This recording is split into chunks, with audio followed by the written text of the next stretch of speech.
Let's say that we are trying to world build. We drew a map, thought about the geography a little bit, named some continents, placed some empires and cities on the map. So now we have different civilizations. Then we started thinking about their culture, and we had this idea that we can add different animal species in this world that we created.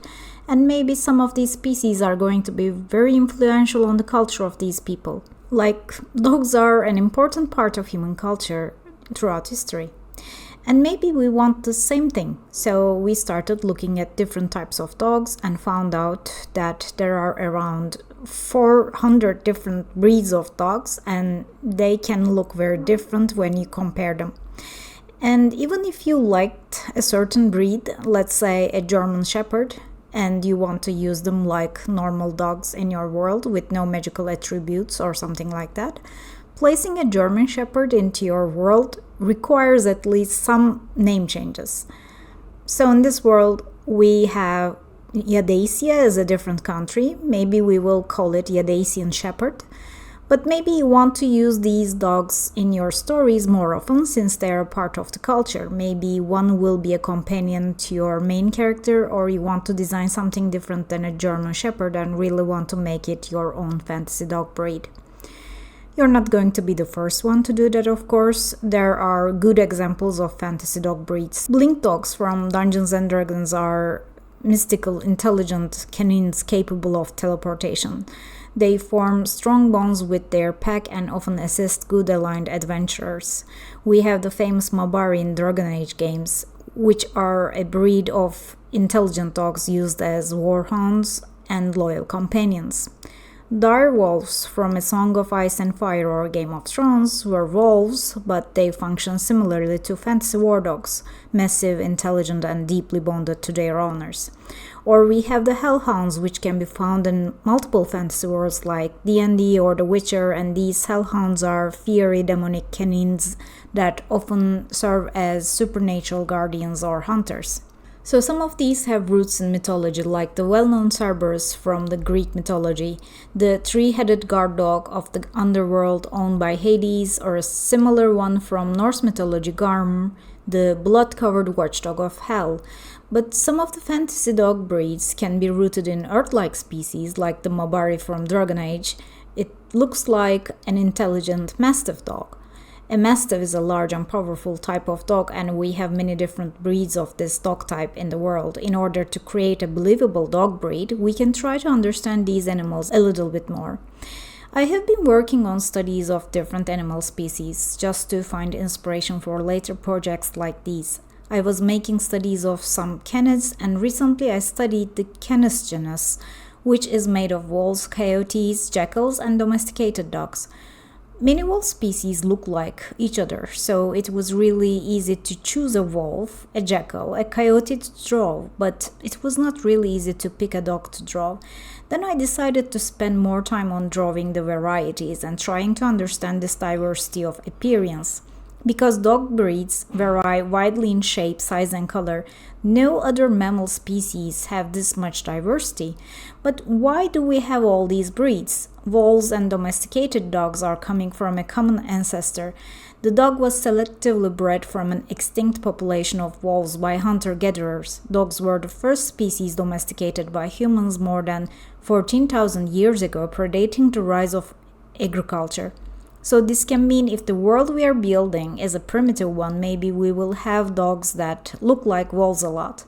And we also need to understand the reasons of domestication of these animals. Dogs have many different functions for humans. Early humans used dogs as food.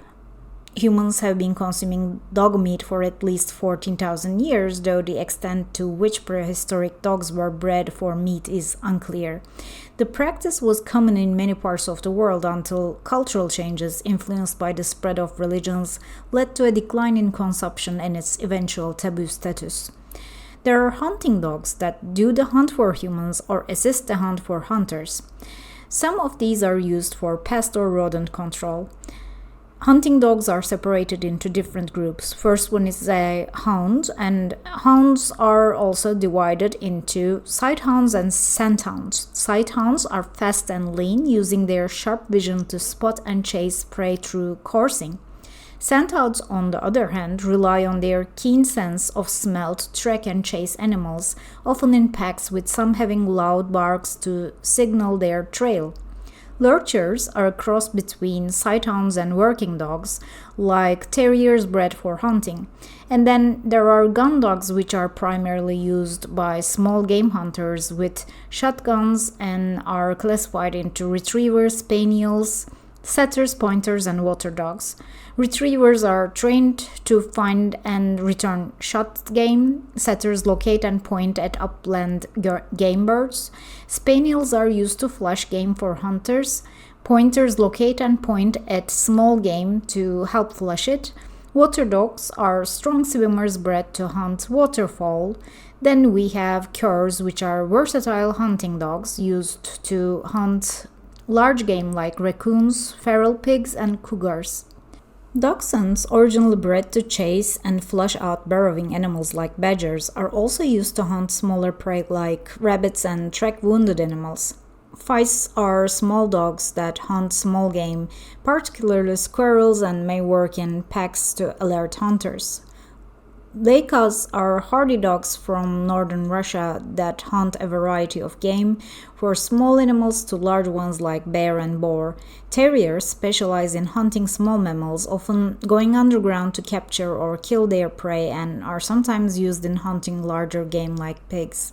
There are herding dogs, which are also known as stock dog or working dog, and they are trained for herding livestock or bred specifically for the purpose. Dogs trained to herd sheep are called sheepdogs or shepherd dogs, while those used for herding cattle are known as cattle dogs or cow dogs. Some dogs are used for pulling loads, and they are generally called sled dogs.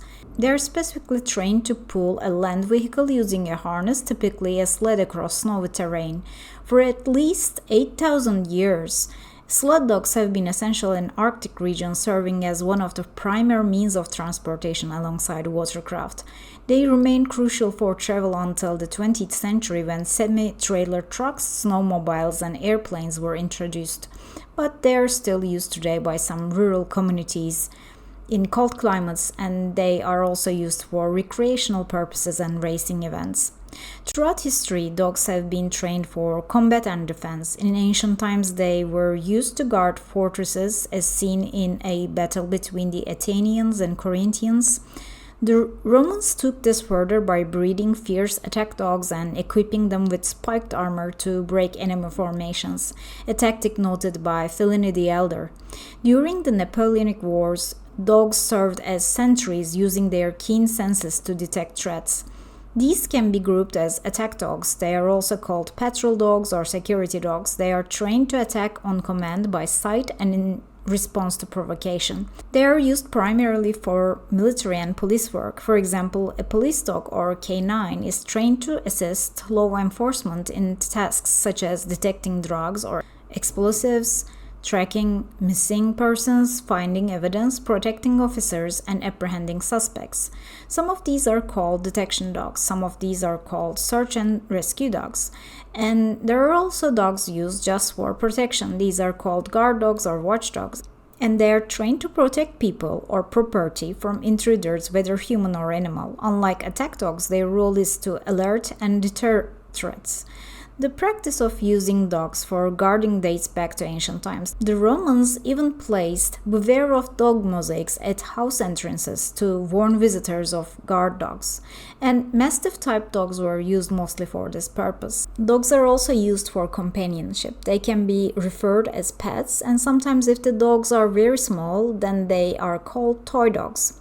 Therapy dogs are trained to provide comfort, affection, and support to people in various settings like hospitals, schools, and retirement homes. They are trained to interact with a wide range of individuals, not just their handlers, offering emotional comfort in times of need. Assistant dogs, on the other hand, are trained to help individuals with specific disabilities by assisting with daily tasks. These dogs are specially trained to support their handlers, physical needs and can be trained by organizations or their individual owners.